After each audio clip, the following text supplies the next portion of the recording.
నిన్న ఆంధ్రప్రదేశ్లో పురంధేశ్వరి గారు ఆవేశంగా మాట్లాడిన మాటలు టీవీలో డిబేట్లు చూశాక ఒకటి చెప్పాలనిపిస్తుంది. అమ్మా పురంధేశ్వరి గారు, బావ కళ్ళల్లో ఆనందం చూడటం కంటే భక్తుల కళ్ళల్లో ఆనందం చూడటానికి ప్రయత్నించమని కోరుకుంటున్నాను.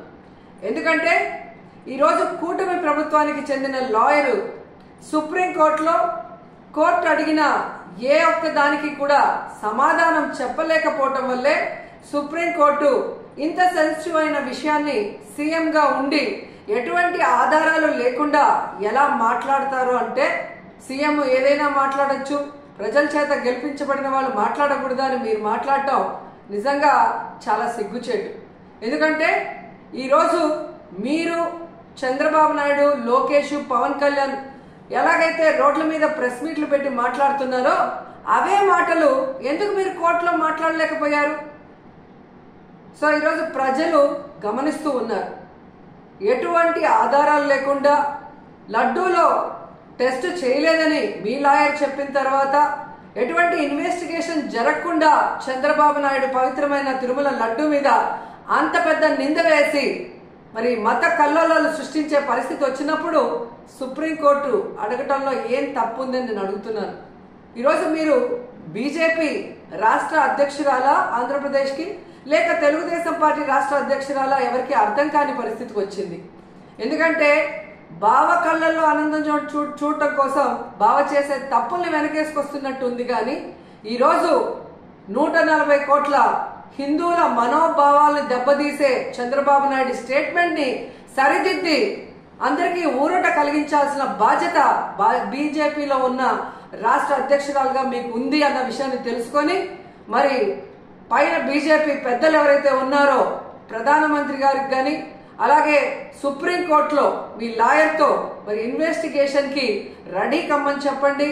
మరి నిజాలు తేల్చి తప్పు చేస్తుంటే తప్పు చేసిన వాళ్ళని శిక్షించండి, లేదంటే తప్పుడు మాటలు మాట్లాడిన వాళ్ళని శిక్షించమని మీరు కోరాలని కూడా డిమాండ్ చేస్తున్నాం. ఎందుకంటే ఈరోజు ఒక తిరుపతి అమ్మాయిగా తిరుపతి మీద ఇంత అప్రతిష్ట తెచ్చే విధంగా చంద్రబాబు నాయుడు ఒక ముఖ్యమైన సీఎం పోస్ట్ లో ఉండి ఎటువంటి ఆధారాలు లేకుండా, ఎటువంటి టెస్టులు చేయకుండా మాట్లాడటం కరెక్ట్ కాదని కూడా ఈ సందర్భంగా తెలియజేసుకుంటున్నాం. అలాగే పవన్ కళ్యాణ్ గారు, ఇది సినిమా షూటింగ్ కాదు. రోజుకొక వేషాన్ని వేసుకొని రోజుకొక మాట మాట్లాడుతూ ఈరోజు అందరి మనోభావాల్ని దెబ్బతీయటానికి మీకు అధికారం లేదని కూడా ఈ సందర్భంగా తెలియజేసుకుంటున్నా. ఈ రోజు ఏదైతే మీరు చేశారో ప్రాయశ్చిత్త దీక్ష, అది మీరు చేసిన తప్పులకి భగవంతుడు మీ చేత చేయించిన ప్రాయశ్చిత్త దీక్ష తప్ప మరొకటి కాదు. ఎందుకంటే ఈరోజు భగవంతుడే లేడని చెప్పిన మీ కుటుంబ సభ్యులు, మీరు, అలాగే ఏ రోజు హిందూయిజం కూడా గురించి మాట్లాడని మీరు, ఎన్నికల గురించి ముందు మీరు మాట్లాడిన మాటలకి ఈ రోజు మీరు మాట్లాడుతున్న మాటలకి, మీరు వేస్తున్న వేషాలకి సంబంధం లేకుండా ఉండటం ప్రజలు గమనిస్తూనే ఉన్నారు. సో ఇప్పటికైనా జగన్మోహన్ రెడ్డి గారిని టార్గెట్ చేయాలి, కార్నర్ చేయాలనుకోను, లేదా బీజేపీ రేపు ఆంధ్రప్రదేశ్లో ఎంటర్ అయితే మన పరిస్థితి ఏంటి అని చంద్రబాబు నాయుడు చేస్తున్న ఈ డ్రామాలో మీరు కూడా పాలు పంచుకుంటున్నారో ఏంటో కానీ ఎవరికి అర్థం కావట్లేదు. కానీ పవిత్రమైన శ్రీవారి లడ్డూని ఈ విధంగా అపవిత్రం చేసే విధంగా మీరు మాట్లాడటాన్ని మేము ఖండిస్తున్నాం. వెంటనే దీని మీద సుప్రీంకోర్టు మరి విచారణ జరిపించి సిబిఐ ద్వారా మరి దోషుల్ని బయటకు తీసి వాళ్ళని శిక్షించాలని కూడా కోరుకుంటున్నాం. అలాగే ఇందులో మరొక విషయం ఉంది. ఏదైతే టీటీడీ ఈఓకి ఈ టీటీడీలో జరిగే ప్రతిదానికి సంబంధం ఉంటుంది. ఆయన ఈఓ అయిన తర్వాత వచ్చిన ట్యాంకర్లలో మరి బాగున్న ట్యాంకర్ని లోపలికి పంపించి అన్లోడ్ చేశాం. ఏవైతే వెజిటబుల్ ఫ్యాట్, వనస్పతి ఉంది అని చెప్పి వాటిని రిజెక్ట్ చేసి వాడకుండా బయటికి పంపించామని చెప్పిన ఈఓ గారు 2 నెలల తర్వాత సెప్టెంబర్లో చంద్రబాబు నాయుడు మరి ఏ విధంగా అయితే ఎనిమల్ ఫ్యాట్ కలిసి ఉందని అబద్ధం చెప్పిన తర్వాత కలిసి ఉందేమో అని మాట్లాడటం గమనించి ఆ ఈఓని ఆ పదవి నుంచి పక్కకి తప్పించి అతనికి కూడా నోటీసులు ఇచ్చి విచారించాలి. అలాగే ఎవరైతే పర్చేసింగ్ కమిటీలో ఉన్నారో మరి ఇవన్నీ చూసుకోవాల్సిన బాధ్యత వాళ్ళకుంది. ఆ కమిటీలో ఉన్న వాళ్ళందరికీ కూడా నోటీసులు ఇచ్చి విచారించాల్సిన అవసరం ఉంది. అలాగే విజిలెన్స్ లో మరి తప్పు జరుగుతూ ఉంటే ఏం చేశారు ఆ అఫీషియల్ కూడా నోటీస్ ఇచ్చి అన్ని కూడా విచారించాల్సిన బాధ్యత మీ మీద ఉంది.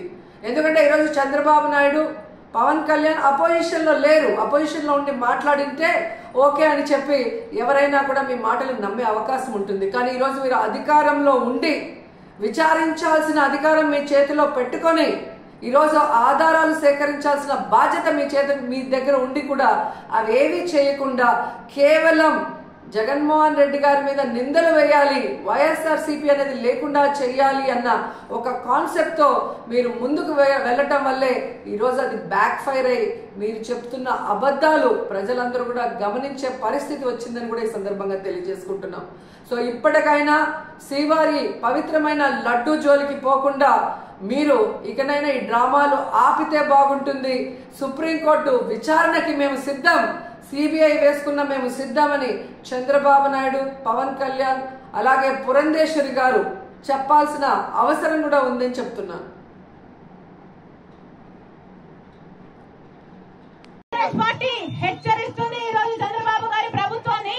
మీకు 48 గంటలు టైం ఇస్తున్నాం. టైం దాదాపు 1 గంట కావస్తుంది. ఈ రోజు 2వ తేదీ, 4వ తేదీన 1 గంట లోపు ఈ 4200 మందికి మళ్ళీ ఉద్యోగాలు ఇస్తున్నాము అని మీరు చెప్పకపోతే, ఇన్ రైటింగ్ మీరు చెప్పకపోతే, వాళ్లకు భరోసా కల్పించకపోతే రాజశేఖర్ రెడ్డి బిడ్డ కాంగ్రెస్ పార్టీ అధ్యక్షురాలు 4వ తేదీ 1 గంట నుంచి నిరాహార దీక్షకు దిగుతుందని